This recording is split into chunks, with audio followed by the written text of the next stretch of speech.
Fala pessoal, sejam muito bem-vindos a mais um vídeo aqui no canal Systemizei. Eu sou o Renan e hoje eu vou apresentar aqui para vocês um processo de como você deve gerir os requisitos, um exemplo que você pode seguir, que você pode adotar no seu dia a dia. Vamos lá? Vai ser bem legal esse vídeo.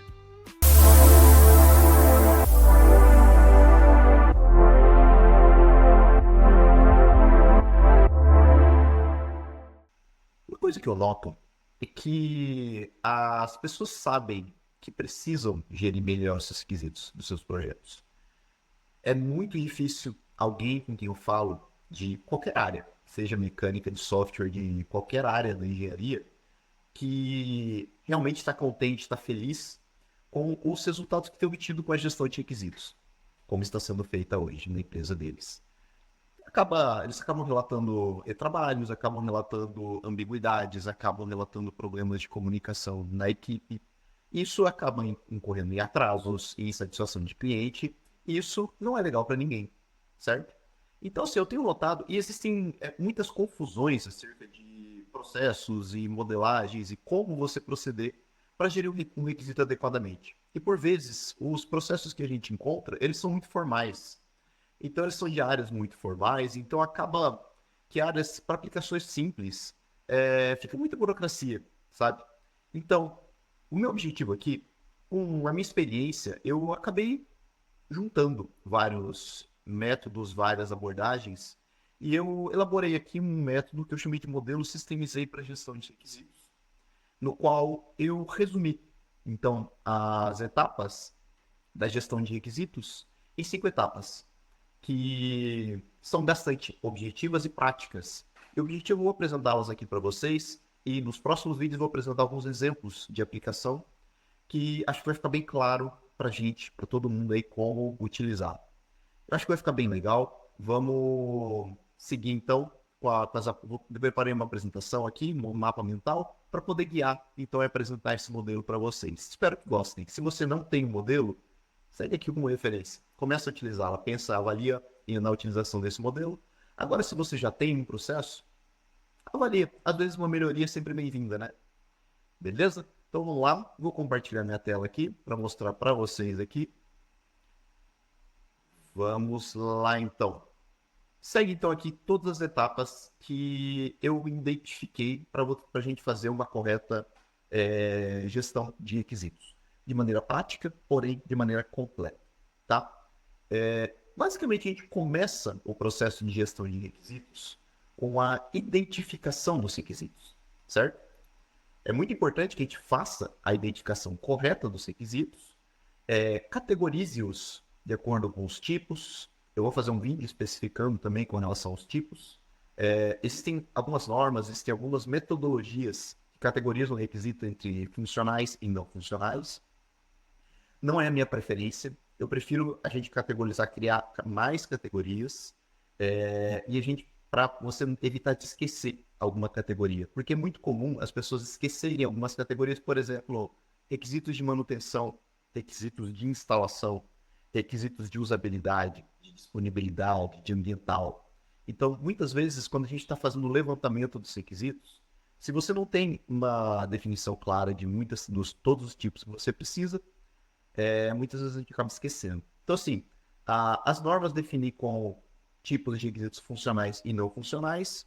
Então, eu criei com base na minha experiência, na minha vivência, eu acabei criando, então, algumas outras categorias, que eu fiz um agrupamento em diversos projetos, diversos clientes que eu já participei, e que a gente categoriza em mais detalhes. Então, por exemplo, ao invés de funcionais e não funcionais, eu categorizo como performance, funcional, instalação, interface, ambiental, disponibilidade, certificação, regulamentação, dentre outros tipos, que eu vou gravar um vídeo específico apresentando isso para vocês, tá?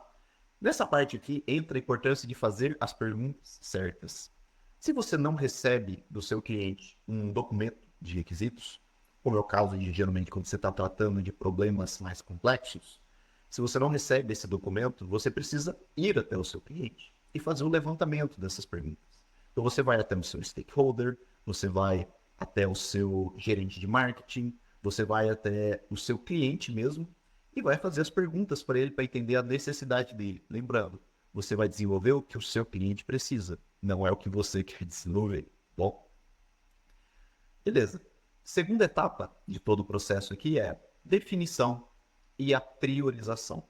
Então, na primeira etapa, você levantou dados, certo? Na segunda etapa, você vai organizar esses dados e construir os requisitos de forma clara. Um requisito, ele tem um formato que ele deve ter, que eu vou apresentar também no vídeo específico para não ficar muito poluído esse vídeo aqui. Então, você vai construir um requisito, vai avaliar a qualidade dele. Então, por exemplo, se ele é verificável, se ele não é ambíguo, se ele está completo, se ele é necessário, certo? Então, assim, tem alguns fatores que a gente avalia, que eu vou passar no outro vídeo para vocês, na hora de construir esse requisito com base nos dados que eu levantei na primeira etapa. E aí eu vou categorizar eles com relação a requisitos que são mandatórios, que são desejáveis e que são que vamos ter, seriam legal ter. Mas se não tiver, não vai ser um grande impacto na avaliação do projeto, do sistema que eu estou desenvolvendo, certo? Para a gente fazer essa avaliação do risco, categorização e priorização dos requisitos, a gente utiliza uma matriz de impacto, que é essa aqui que eu vou mostrar, que a gente está vendo na tela agora. Então, ela basicamente é uma matriz em que um eixo é a probabilidade e no outro seria o impacto. E a gente avalia, então, o requisito por requisito, em qual quadrante ele se encaixa. E assim ajuda a gente a definir qual que a gente vai começar a desenvolver primeiro, qual que a gente vai focar primeiro, qual que a gente tem que focar mais a nossa energia, tá bom?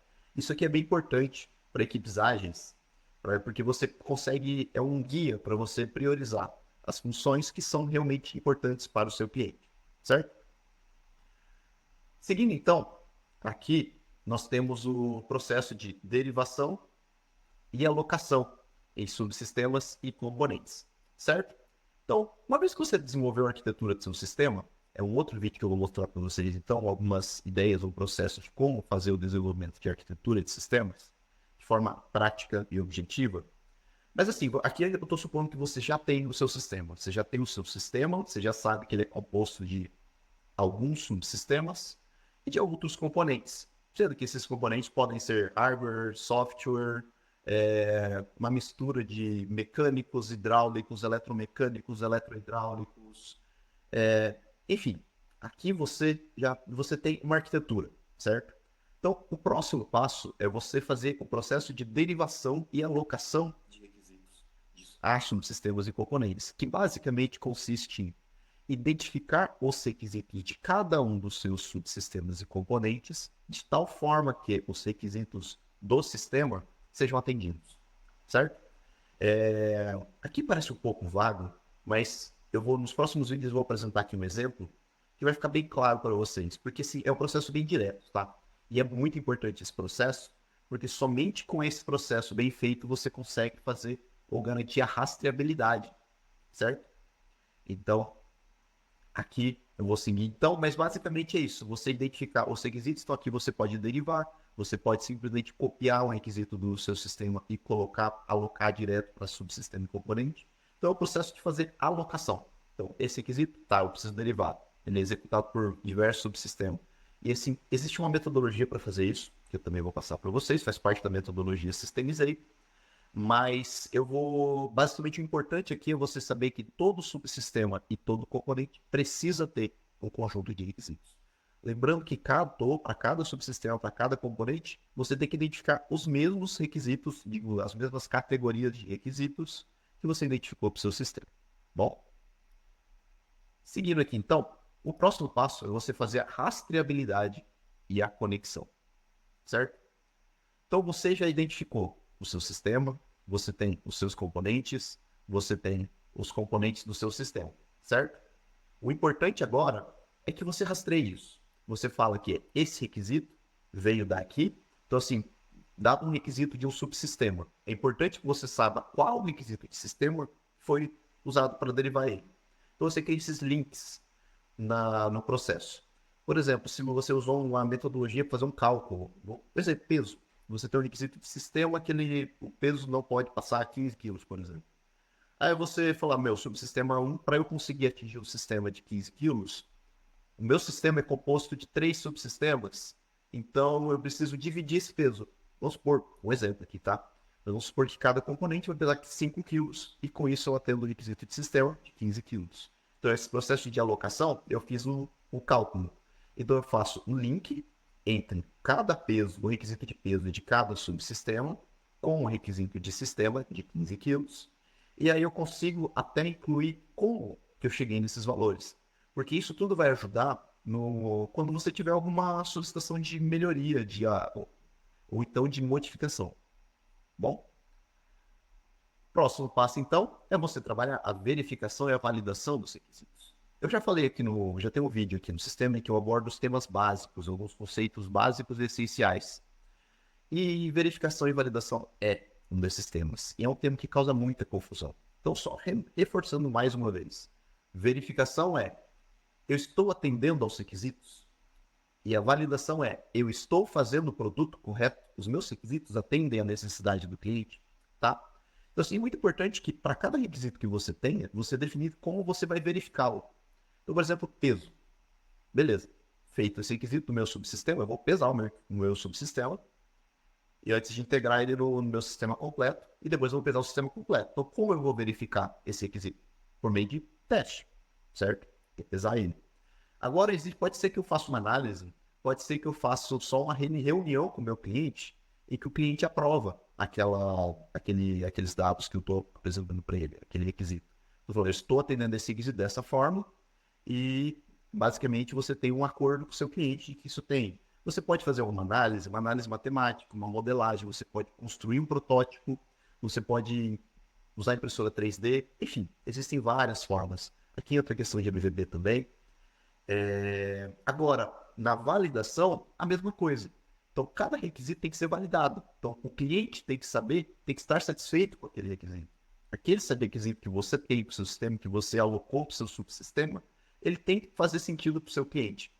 Então, é importante você definir como você vai fazer isso. Se você vai fazer um protótipo, se você vai fazer um MVP, se você vai fazer reuniões de revisão com o projeto com o seu cliente, ou se vai fazer alguma análise para verificar a viabilidade do que você está derivando, para mostrar para o seu cliente. Então, assim, basicamente, na validação, você vai definir como é que você vai apresentar isso para o seu cliente e como é que você vai verificar, você vai validar que o que você está apresentando é o que o seu cliente quer, tá? Então, é importante que para cada requisito você defina um desses métodos, tá? E, por fim, você tem o processo de gestão de mudança e revisão de requisitos. Esse processo é muito importante e você só vai conseguir fazer ele se você fizer todas as outras etapas corretamente. Então, você tem requisitos devidamente identificados, você tem eles rastreados, você sabe de onde veio cada um dos requisitos. Um requisito de subsistema não pode surgir do nada. Ele tem que ter um motivo de estar lá. Se ele não tem um motivo de estar lá, ele não deve estar lá, entendeu? E assim, qualquer alteração que você tem, o seu cliente vem, solicita uma alteração no projeto. Como é que você vai avaliar o impacto disso? Então, vamos supor que ele solicitou uma alteração no requisito 1 do sistema. Esse requisito 1 do sistema, você sabe, porque você fez a rastreabilidade, que ele está rastreado no requisito 2, no subsistema 2, e está rastreado também no requisito 5 do componente 2. Aqui eu estou fazendo genérico, tá? Pode ser qualquer tipo de componente. Então, o que você abstrai dessa análise? Se o seu cliente fala, quero alterar esse requisito, você já vai direto naquele subsistema e naquele componente. Somente são eles que são impactados. E aí você vai avaliar. Isso vai avaliar a documentação, isso vai alterar os testes que eu já fiz, isso vai alterar resultados que eu já apresentei, isso vai alterar a performance do sistema. E assim você vai avaliar. Isso vai ter impacto de custo? Essas alterações, eu vou ter retrabalho, eu vou ter que refazer teste, eu vou ter que reescrever documentos, eu vou ter que reemitir documentação.